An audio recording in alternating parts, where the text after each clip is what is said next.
7,90,000 কোটি টাকার বাজেট আসছে আজ। উচ্চাভিলাষী নয়, বাস্তবায়নযোগ্য বাজেটের লক্ষ্য সরকারের।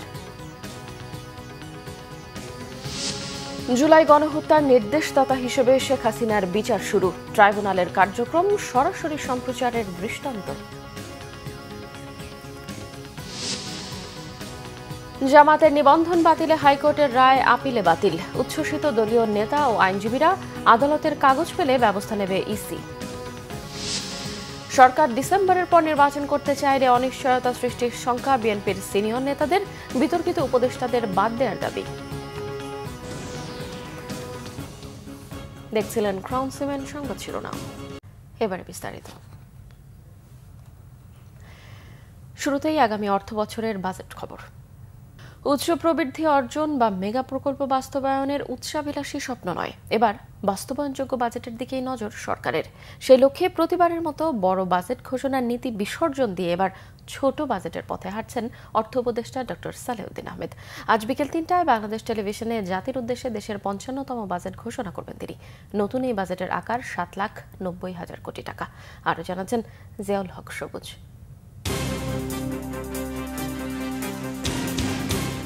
দেশের আয় ব্যয়ের দলিল জাতীয় বাজেট।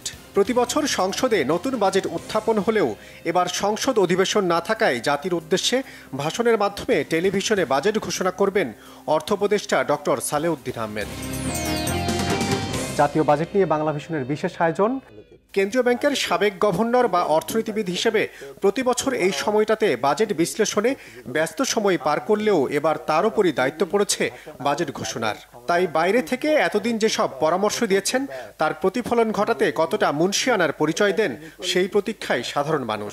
বাজেট কিন্তু এফেক্ট করে সরকারের আয় ব্যয় না, শুধু এফেক্ট করে বাজারকে, এফেক্ট করে প্রাইভেট সেক্টরকে এবং সাধারণ মানুষকে। তো দেখতে হবে আমার বাজেটটা অন্য সেক্টরে চাপ দিচ্ছে কিনা। তবে নতুন বাজেট নিয়ে খুব বেশি পরীক্ষা নিরীক্ষার মধ্যে যাচ্ছেন না অর্থ উপদেষ্টা।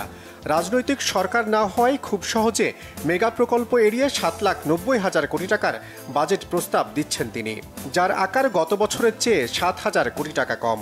গতবারের অরিজিনাল বাজেটের থেকে ছোট, রিভাইজ বাজেটের কাছাকাছি। দেশের ইতিহাসে এবারই প্রথম বাজেট ছোট হলেও রাজস্ব আয়ের টার্গেট বাড়ছে প্রায় 40,000 কোটি টাকা। বার্ষিক উন্নয়ন কর্মসূচির জন্য বরাদ্দ 2,30,000 কোটি টাকা, যার 70% যাচ্ছে পরিবহন ও যোগাযোগ সহ 5টি বড় খাতে। গতবারের চেয়ে প্রবৃদ্ধির লক্ষ্যও কমছে এবার। বাজেটের মূল লক্ষ্য মূল্যস্ফীতি 6% কাছাকাছি রাখা। ওয়েবারগুলো আস্তে আস্তে আমরা কমিয়ে দিচ্ছি। তেমন ওয়েবার একেবারে অত্যাবশ্যক এর সাথে ওয়েবার দেব, ফুড, তারপরে যে খাবার দাবার এটা সেটাগুলো তো মিনিমাম ইস্যু থাকবে। কিন্তু যারা একটু ট্যাক্সেবল ক্যাপাসিটি আছে, এসে আছে, আগে অনেক ওয়েবার দিত, অনেক ইন্ডাস্ট্রি অনেক ওয়েবার পেয়েছে অযৌক্তিকভাবে, স্পেসিফিক ইন্ডাস্ট্রি বলে দেওয়া হচ্ছে সেভাবে, সেটার জন্য না হয়। গণ অভ্যুত্থানের পর প্রথম বাজেট হয় জুলাই যোদ্ধাদের জন্য কিছু বরাদ্দ রাখছেন অর্থ উপদেষ্টা। কালো টাকা সাদা করার অবাধ সুযোগ বন্ধ হলেও থাকছে জমি ও ফ্ল্যাটে সেসব অর্থ বিনিয়োগের সুযোগ। ৭১-এর পর দেশে এ পর্যন্ত 14 জন অর্থমন্ত্রী বা উপদেষ্টা ঘোষণা করেছেন 54টি বাজেট। এর মধ্যে দেশের ইতিহাসে সবচেয়ে বেশি 12টি করে বাজেট দেন বিএনপির সময়কার অর্থমন্ত্রী এম সাইফুর রহমান এবং আওয়ামী লীগের অর্থমন্ত্রী আবুল মাল আব্দুল মুহিত।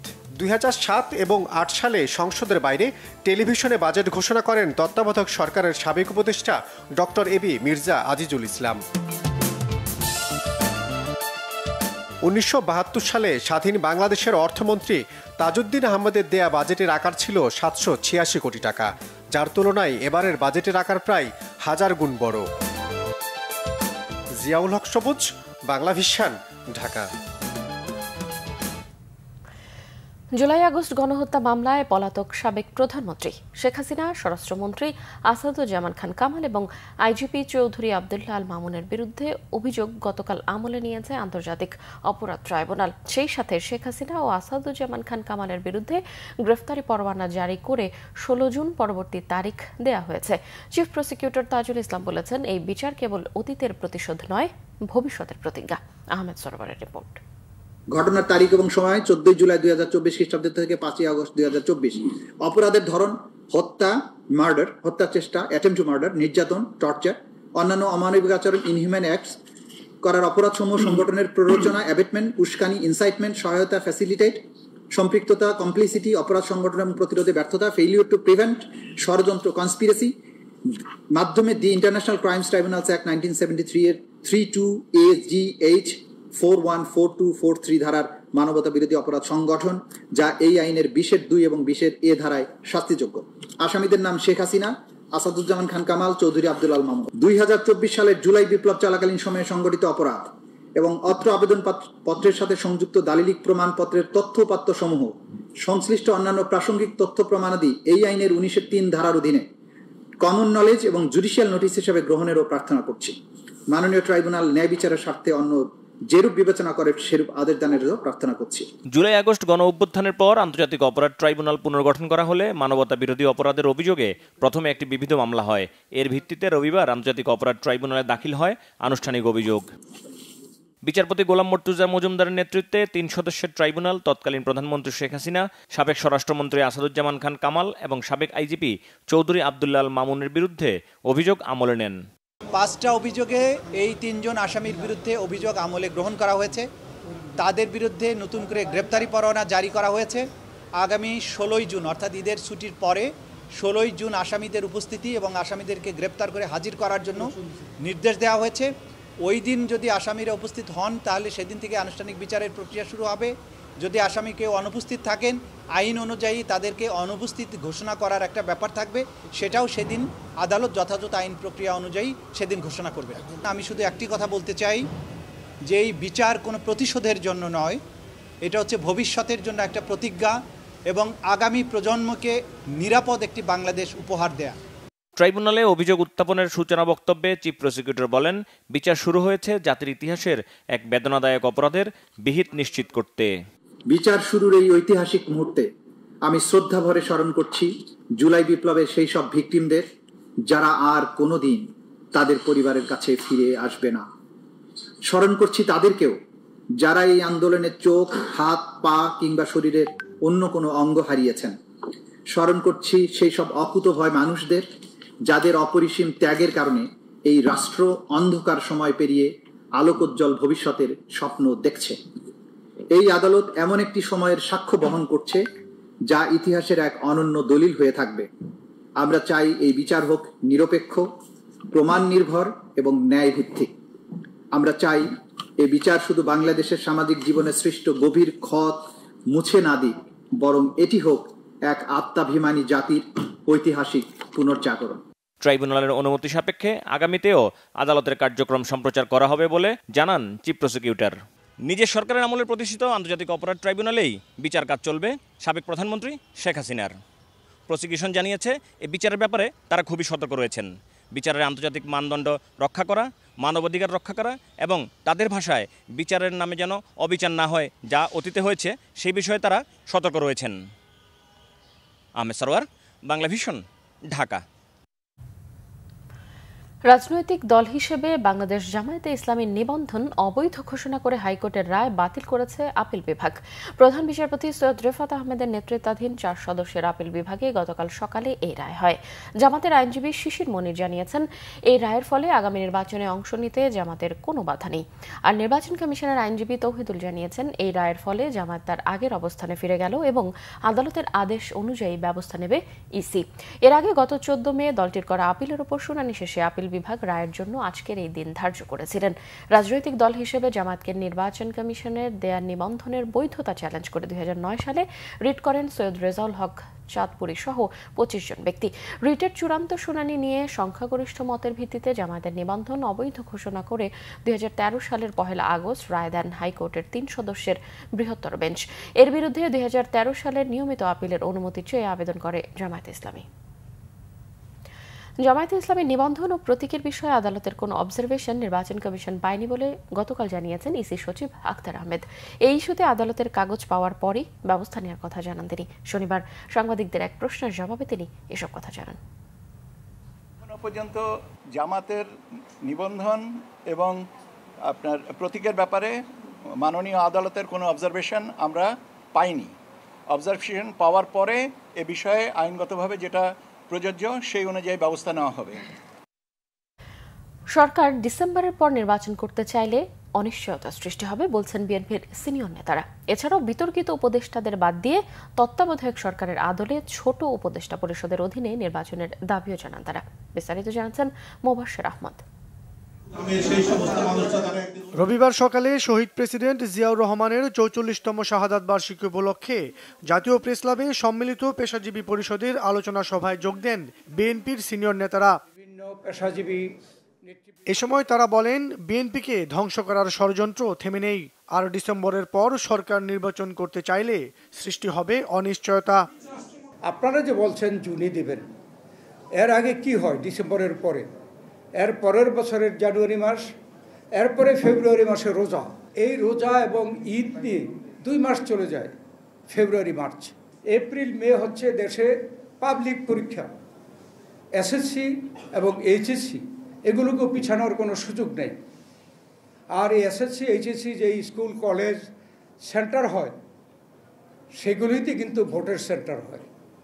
তো আপনারা তো এপ্রিল মে ইলেকশন করতেই পারবেন না। বিএনপি নিয়ে অহেতুক আপনারা যে সমস্ত ষড়যন্ত্র করার চেষ্টা করছেন, দেশি বিদেশি ষড়যন্ত্র হচ্ছে, অহেতুক প্রতিহিংসা পরায়ণ আচরণ করে কিচ্ছু লাভ হবে না।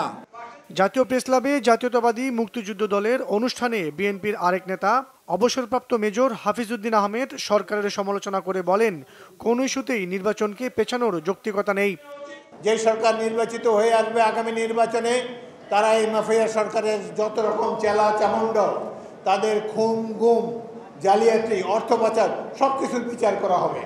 কিন্তু বিচার প্রক্রিয়া একটা সময় সাপেক্ষ ব্যাপার।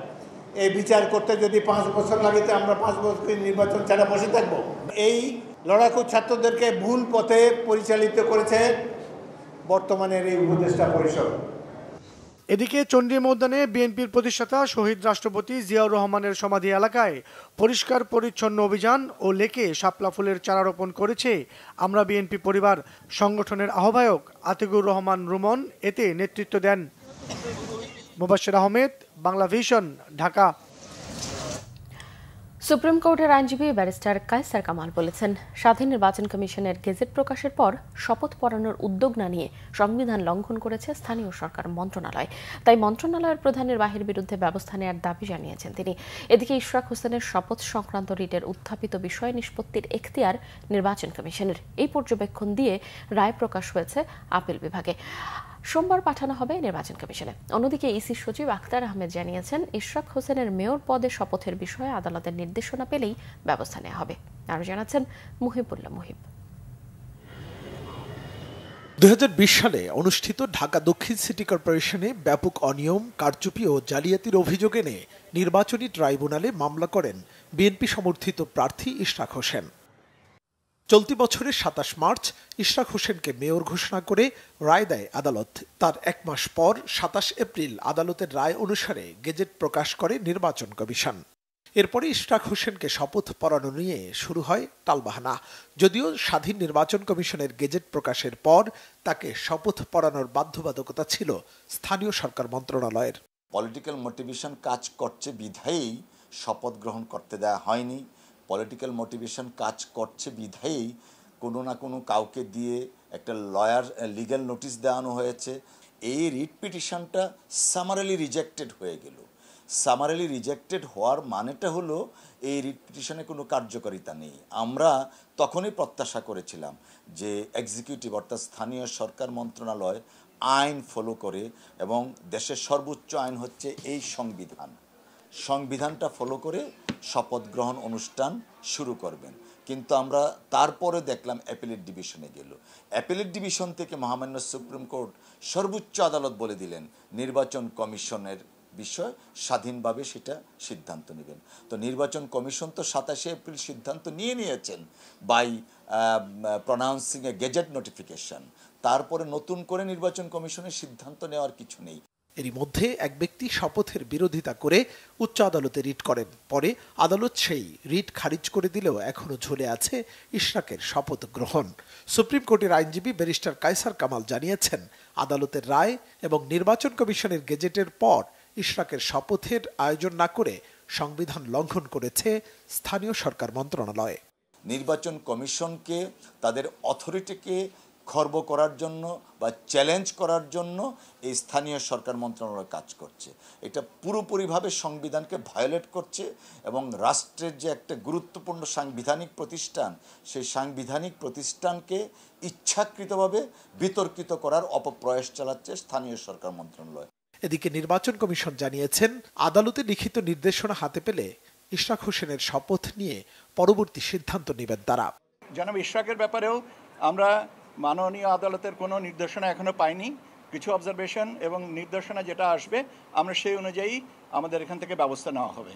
তবে নাগরিক সেবা অব্যাহত রাখতে এবং ঢাকা দক্ষিণ সিটি কর্পোরেশনের অচল অবস্থা কাটাতে দ্রুত যথাযথ ব্যবস্থা নেবে নির্বাচন কমিশন, এমন প্রত্যাশা সবার। মুহিবুল্লাহ মুহিব, বাংলা ভিশন, ঢাকা।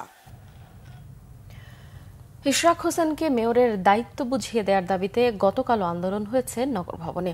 ঢাকাবাসীর ব্যানারে রবিবার সকাল থেকে আন্দোলনে যোগ দেন ঢাকা দক্ষিণের সর্বস্তরের জনগণ। এছাড়াও নগর ভবনের যাবতীয় নাগরিক সেবা বন্ধ রেখে আন্দোলনে যোগ দেন সিটি কর্পোরেশনের কর্মকর্তা কর্মচারীরা। সকাল থেকে ঢাকাবাসীর ব্যানারে খণ্ড খণ্ড মিছিল নিয়ে জড়ো হন বিপুল সংখ্যক মানুষ।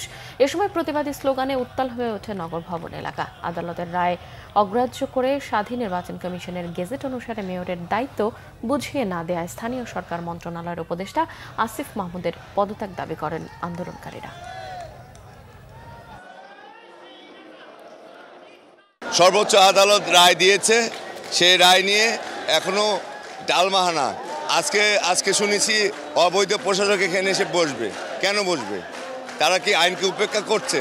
আইনকে মানছে না। ইঞ্জিনিয়ার ইশরাক হোসেন সাহেব যদি ঢাকা শহরের নগর পিতা হয়, ঢাকাবাসী সবচেয়ে ভালো থাকবে। অতীতের সরকারগুলোর থেকে ইশরাক সাহেব ঢাকা শহরে সর্বোচ্চ ভালো কাজ করবে। আইনি প্রক্রিয়ার সাথে বেআইনি কার্যক্রম চলছে, তো সেই ক্ষেত্রে স্থানীয় সরকার মন্ত্রণালয় যারা দেখে, আমরা তাদেরকে দায়ী করছি। আপনারা হাইকোর্টকে অপমান করছেন এবং হাইকোর্ট আইনকে আপনারা অবজ্ঞা করছেন। আইনকে আমরা সম্মান জানাবার জন্যই আজকে রাজপথে আছি। বীর মুক্তিযোদ্ধা সাদেক হোসেন খোকা, সে কিন্তু নগরপিতা ছিলেন, দীর্ঘদিন নগরের মেয়র ছিলেন, নগরের অভিভাবক ছিলেন। সেই হিসাবে জনাব ইশরাক হোসেনের কিন্তু জনগণের কাছে, এই ঢাকাবাসীর কাছে একটা দায়বদ্ধতা আছে। বিদেশি বিনিয়োগ আকৃষ্ট করতে অন্তর্বর্তী সরকার নানা সংস্কার কার্যক্রম হাতে নিয়েছে বলে জানিয়েছেন প্রধান উপদেষ্টা ডক্টর মোহাম্মদ ইউনূস। রাজধানীর আগারগাঁওয়ে গতকাল বাংলাদেশ বিনিয়োগ উন্নয়ন কর্তৃপক্ষ বিডা আয়োজিত চীন বাংলাদেশ বিনিয়োগ ও বাণিজ্য সম্মেলনে তিনি আরও বলেছেন, বিনিয়োগের জন্য বাংলাদেশ এখন সবথেকে গুরুত্বপূর্ণ স্থান। বিডা আয়োজিত চীন বাংলাদেশ বাণিজ্য সম্মেলনে 200 জনেরও বেশি ব্যবসায়ী প্রতিনিধি দল নিয়ে ঢাকা সফরে এসেছেন চীনের বাণিজ্য মন্ত্রী। সফরে বাংলাদেশ চীনা বিনিয়োগের নতুন সম্ভাবনা উন্মোচিত করবে বলেও মনে করেন ডক্টর ইউনূস। বাংলাদেশের পাটজাত পণ্য নিয়েও তিনি কথা বলেছেন। প্রধান উপদেষ্টা জানান, এই খাতকে গুরুত্ব দিয়ে কাজ করার সুযোগ রয়েছে। এছাড়াও তৈরি পোশাক, কৃষি ও ঔষধ থেকে শুরু করে একাধিক জায়গায় বিনিয়োগের সুযোগ রয়েছে বলে চীনা ব্যবসায়ীদের দৃষ্টি আকর্ষণ করেন প্রধান উপদেষ্টা। সম্প্রতি চীন সফরের সময় দেশটির প্রেসিডেন্ট শি জিনপিংকে বাংলাদেশে বিনিয়োগের ব্যাপারে যে অনুরোধ জানিয়েছিলেন, সেই ডাকে সাড়া দেয়ায় ধন্যবাদ জানান প্রধান উপদেষ্টা। সরকারি চাকরি অধ্যাদেশের কিছু ধারায় অপপ্রয়োগের সুযোগ রয়েছে জানিয়ে সরকার সচেতন আছে বলে জানিয়েছেন বিদ্যুৎ ও জ্বালানি উপদেষ্টা। সকালে সচিবালয়ে আন্দোলনরত কর্মচারীদের সাথে বৈঠক শেষে তিনি এসব কথা বলেন। রবিবার সকাল 11টার দিকে বিভিন্ন মন্ত্রণালয় ও বিভাগ থেকে মিছিল নিয়ে সচিবালয়ের বাদামতলায় সমবেত হন সচিবালয়ের কর্মকর্তা কর্মচারী ঐক্য ফোরামের নেতাকর্মীরা। এ সময় অধ্যাদেশ বাতিল, ফ্যাসিস্টদের সহযোগী কর্মকর্তাদের অপসারণ সহ 3 দফা দাবি জানানো হয়। সংশোধিত সরকারি চাকরি অধ্যাদেশের নিবর্তনমূলক ধারা পুরোপুরি বাতিলের দাবি জানান কর্মকর্তা কর্মচারীরা। সংবাদ শেষ করব ক্রাউন সিমেন্ট শিরোনামগুলো আরো একবার জানিয়ে। 7,90,000 কোটি টাকার বাজেট আসছে আজ। উচ্চাবিলাসী নয়, বাস্তবায়নযোগ্য বাজেটেই লক্ষ্য সরকারের। জুলাই গণহত্যার নির্দেশদাতা হিসেবে শেখ হাসিনার বিচার শুরু। ট্রাইব্যুনালের কার্যক্রম সরাসরি সম্প্রচারের দৃষ্টান্ত। জামাতের নিবন্ধন বাতিলে হাইকোর্টের রায় আপিলে বাতিল। উচ্ছ্বসিত দলীয় নেতা ও আইনজীবীরা, আদালতের কাগজ পেলে ব্যবস্থা নেবে ইসি। সরকার ডিসেম্বরের পর নির্বাচন করতে চাইলে অনিশ্চয়তা সৃষ্টির শঙ্কায় বিএনপির সিনিয়র নেতাদের। বিতর্কিত উপদেষ্টাদের বাদ দেওয়ার দাবি। দর্শক, এই ছিল এখনকার মতো। পরের সংবাদ সকাল 10টায়, এর আগে সকাল 9টায় রয়েছে নিউজ টপ 10 দেখার আমন্ত্রণ রইল। এছাড়াও বাংলা ভিশন সংবাদ ও সংবাদ সংশ্লিষ্ট অনুষ্ঠান দেখতে ভিজিট করুন www.bvnews24.com ও facebook.com/banglavisionnews এবং সাবস্ক্রাইব করুন youtube.com/banglavisionnews। এতক্ষণ সঙ্গে থাকায় ধন্যবাদ সবাইকে।